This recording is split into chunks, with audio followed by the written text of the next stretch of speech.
ঘুরতে যাওয়ার আগে যেরকম একটা আনন্দ থাকে যে এই ড্রেসটা পরবো, ওই ড্রেসটা নেব, এরকমভাবে ব্যাগ ভর্তি করে বোঝাই করে তো নিয়ে গেলাম। কিন্তু এই যে আসার পর আসল মজা বেরোবে। এখন এবারে রোজ কাচাকুচি করো। আমার শ্বশুরবাড়ির ওখানে হলে একটুখানি পুকুরে নিয়ে চলে যেতাম, সব একসঙ্গে ধোয়া হয়ে যেত। কিন্তু এরকম তোলা জলে একসঙ্গে সবগুলো কাচাকুচি করাও যাবে না, প্রচুর কষ্ট হয়। তাই জন্য অল্প অল্প করেই কাচা ধোয়া করতে হয়। আর আজকে আকাশটাও একটুখানি মেঘ মেঘ করছে, কি জানি শোকাবে কি না। তো সমস্ত কিছু কেচে ধুয়ে এখানেই মিলে দিয়েছি, ছাদে আর যেতে ইচ্ছে করছিল না। পাতলা জিনিসগুলো শুকিয়ে যাবে, কিন্তু মোটা মোটা প্যান্টগুলো হয়তো আর শোকাবে না। আর এইসব কাজ করতে করতে অনেকটাই বেলা হয়ে গেছে। তো আজকে আর সেরকম কিছু রান্না করব না, আলু সিদ্ধ দিয়ে দিয়েছি ভাতে, আর এরকম পেঁয়াজ কাঁচা লঙ্কা কুচিয়ে ডিম ভাজা আর একটুখানি মুসুর ডাল সিদ্ধ করেছি। তো আবার বরমশাই সমস্ত কিছু বাজারে নিয়ে এসেছে বলে বলল একটুখানি উচ্ছে দিয়ে ডালটা করো। উচ্ছের ডালটাও বেশ খেতে ভালো লাগে এই গরমের সময়। এই যে মুসুর ডালটা একদম সিদ্ধ করে নিয়েছি ভালো করে, খালি উচ্ছেগুলো একটুখানি ভেজে শুকনো লঙ্কা আর 5 ফোড়ন দিয়ে ভালো করে ভেজে আর ডালটা সাঁতলিয়ে নেব। ব্যাস, তাহলেই মোটামুটি রান্না আজকে কমপ্লিট হয়ে যাবে। আর হাবিজাবি খেতেও এই কদিন আর ইচ্ছে করছে না।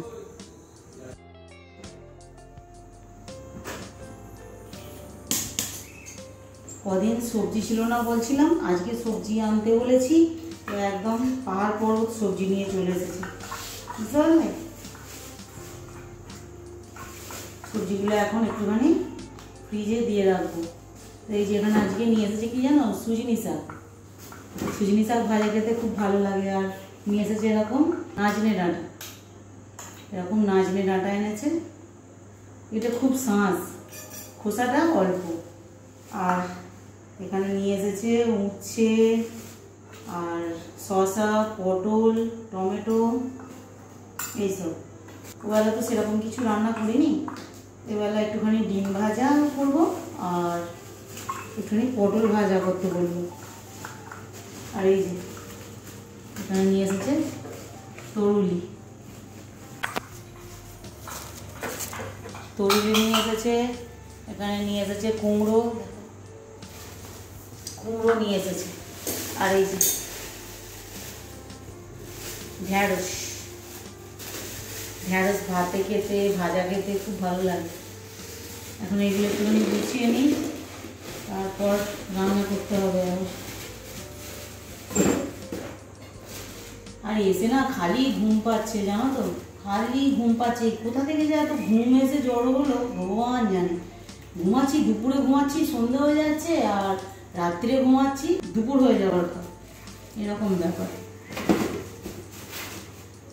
তো চলো বন্ধুরা, আজকের ব্লগটা এই পর্যন্তই। পরের দিন আবার দেখা হবে, ততক্ষণ টাটা।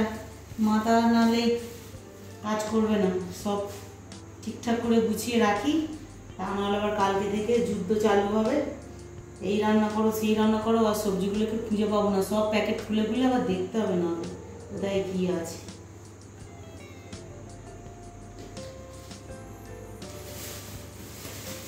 সবজিগুলো গোছাতে গোছাতে আর আমার ছেলে একটুখানি বাইরে গেছে।